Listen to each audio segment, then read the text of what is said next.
Hello, welcome back, and today we're going to be disclosing what you need to do on your dating profile, because these are the key things. Or having the right mindset is another thing, because not a lot of dating coach really talks about this, because if you don't have the right intentions, why are you here?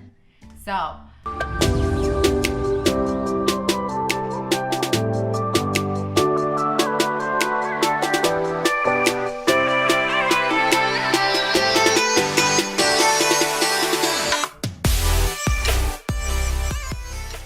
hi, if you don't know who I am, I'm Sindy V King. I am a creator of Calling My King. I help transform a woman to create lasting love through Vedic astrology, neuroscience, and transactional analysis so that she becomes the queen of love. So, big tip here today. Okay, so the first one that we want to talk about quickly is your intention. What is your intention to be on this dating app? Are you trying to get over your ex, or are you trying to do a hookup, or are you trying to meet the love of your life? Are you looking for marriage? Or what are you looking for? Are you looking for somebody to walk your dog with you? Like what's your intention is? I think that's really key, and then you should write that in the very beginning of the profile. And how you write it, that's the type of energy that you're going to attract. And I have a bunch of great programs about this, so links down below if you want to enroll yourself in there, and we can break down what's going on with your love life. Okay, number 2 is I really want to get really specific with this when it comes to what is the type of relationship that you want. Do you want monogamy, continuity? Do you want untraditional type of relationship? Do you want marriage? You don't want marriage? You want common law? What kind of relationship you want? Do you want a casual relationship? What type of relationship you want? The reason why you want to put this, because again, it's really feeds back to the first point, which is what is your intention. But you need to know what type of relationship that you want, so that it's easy for you to kind of filter, say yes or it's a no. And that's really it. You don't want to be wasting anybody's time. Would you appreciate somebody wasting your time? No. So vice versa, it kind of works both hands in hand. Okay, number 3 is really, I know we've been taught into society about religion. Avoid having those conversations. I kind of disagree with that. Honestly, if that's really important for you, I think you should voice that, and that should be part of your profile, that you're looking for somebody who's in this type of religion. You're a spiritual person, that's great. So another point is, if you don't know what type of religion you celebrate or you are more prone to, and it's kind of narrowing it down, honestly, you look at your calendar and see how many celebration based on that type of religion that you go by, or you kind of known for, or it's traditionally is known for, because you'd be so surprised. You'd be very surprised. A lot of people say like, oh, I'm atheist, but really they celebrate everything within the Christian holidays, and there's nothing wrong with it, but you just have to know that your family tradition celebrate those things. And if you're dating somebody who is against that, I think you should make that in consideration, because take it from somebody who's like myself, who speaks to many people, and they run into these problems and nobody talks about this. So I really want to bring this to your attention. Okay, number 4 is if you have any diet restriction, or if you're, for the reason why we talk about diet restriction, I don't care if you're vegan, if you're a meat eater, carnivore, like it doesn't matter. But when it comes to like drinking, right, it's one of them, and drugs is one of them. You're still ingesting those things, or you might be a gluten-free, or maybe your diet really contains a lifestyle of like no plastic and stuff like that, because you are afraid to absorb those things. I think you should put that in as well, because those are something that you value, because those are your day-to-day things that you can't avoid. Do you guys all agree with that? Maybe you'll leave a comment down below and just say, yes, I totally agree that not a lot of people talk about dietary. You know what? When I was single, I was able to write things like I love donuts, and but I have a sensitive food sensitivity, right?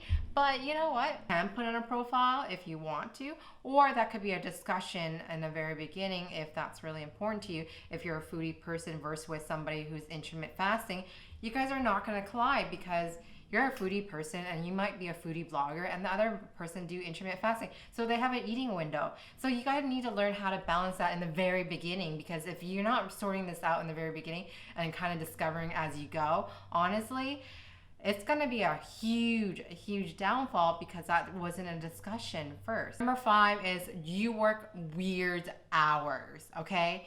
I mean, like you work graveyard shift, right? I have seen relationships have broken apart because they work different hours, or they're traveling across overseas because they're a flight attendant or they're a pilot, whatever it might be. You work different hours and it's normal to you, but it might be not normal to the other person. So maybe you have a certain hours that you work, and maybe you work on weekends too and you have a demanding job. I know that when I was an accountant, during tax season, we have very strange hours, and guess what? It's not normal hours at all, and I would be working way later.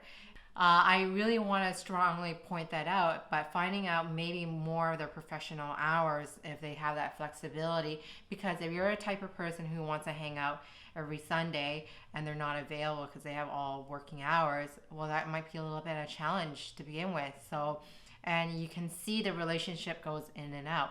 So you want to figure out what their hours are and maybe put down your hours that you have a job that is working daytime jobs, right? So whatever you can make it fun or lightning of it, you can play with the words. Number 6 has to deal with deal breakers. And when I say deal breakers, I mean like if you are allergic to cats, you can't be dating somebody who has cats. And please write that in your profile. If you don't like face tattoos, another one.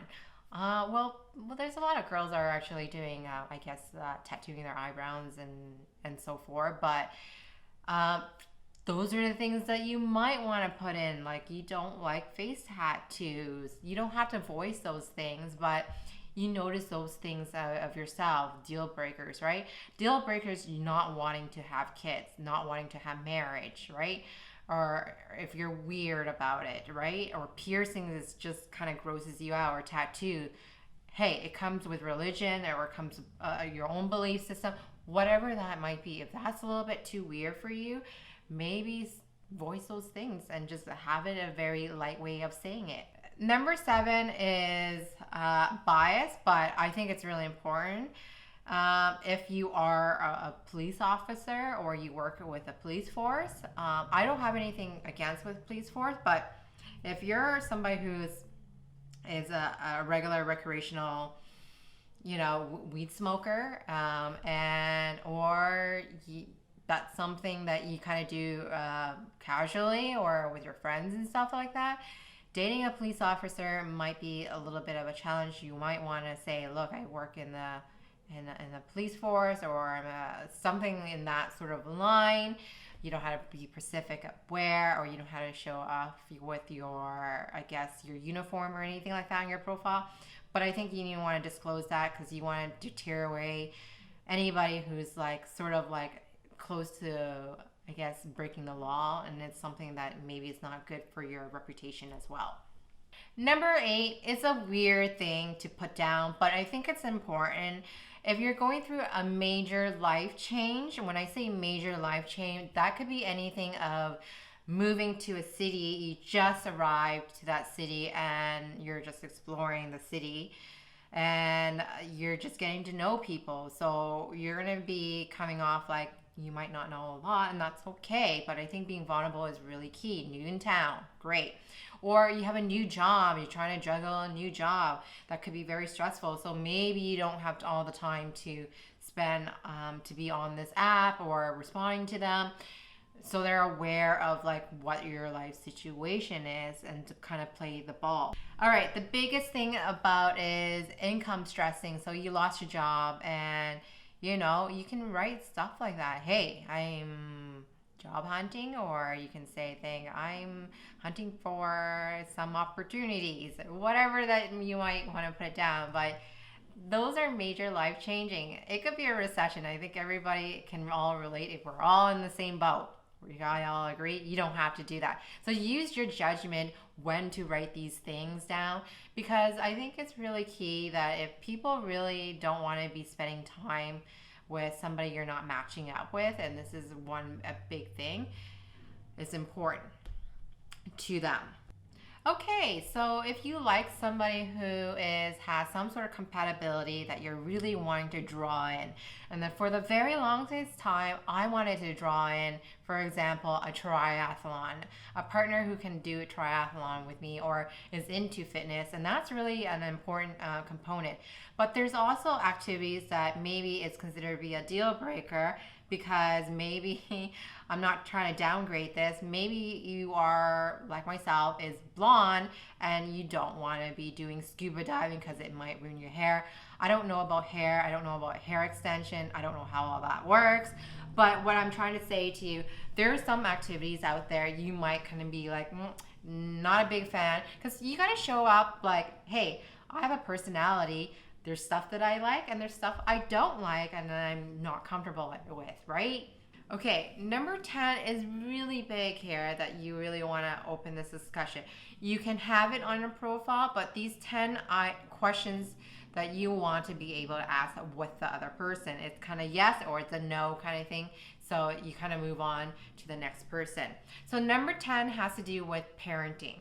So if they are a single mom or a single dad, you might not want to know if they're separated. That means they have not gone through the divorce process, or they have completely been divorced, or they're a single parent, full-time custody of the child, or is it 50-50? You want to be able to know that so that when you are connecting with each other, and if you want to be in a romantic relationship, that you can have the time to fit in their schedule and vice versa.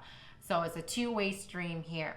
So you want to be able to disclose that I'm a single parent, and there's nothing wrong with that. There's no shame of being a parent or being a single parent. It just means that, hey, I got responsibility, and that's including my job and my family, and these are my responsibility. And yes, if you enjoy, if you're okay with this, come on along, right? So there's nothing wrong with that. So those are the key things, the 10 top things that I really want you to discuss. So how much you want to put this, I think you can put this in moderation, but when you are chatting with somebody and getting to know them before you're going on a date, and this could be through over the phone too, right? So you want somebody with an authentic answer. You can do this over the phone, totally fine as well. But I think the top, at least what I talked about, the 5 non-negotiable, those are the things that I want you to see on your dating profile, that I want you to scare off the wrong type of people so that you can attract the right type of people. So you're not dealing with time waster, and you're not wasting somebody else's time as well, especially when it's considered to be your deal breaker in general. These questions are not about your visuals. I think all dating is all right now, how it's been operating is all very visual. But I want you to get more skin deep here to have a better understanding. Who are we talking to and who are we dealing with, and do you like their vibe? Do you like their response? And it's up to you at the end of the day how you respond to these answers at the end of the day. Okay, I want to thank you so much if you made it this far in the video. I hope I brought you some values in this, because I know it's so confusing, and I finally broke down the formula, and it's very complex, and I totally get that. So thank you, and don't forget to continue binge watching all my other videos if you're kind of wanting to absorb all this information, and this is a great time to do it because you clicked on this video. Look, if you're serious about being fearless in love and ready to be treated like a queen, links is down below to book a time. I got over 100 videos on YouTube, and I post new videos every week. So make sure you subscribe. Don't forget to hit the bell button. You get notified when new videos goes live. If your friend is actually stuck in love, share and like my video. I do take requests on topics and answer your burning question about your relationship. So just leave a comment down below. Otherwise, see you in the next video.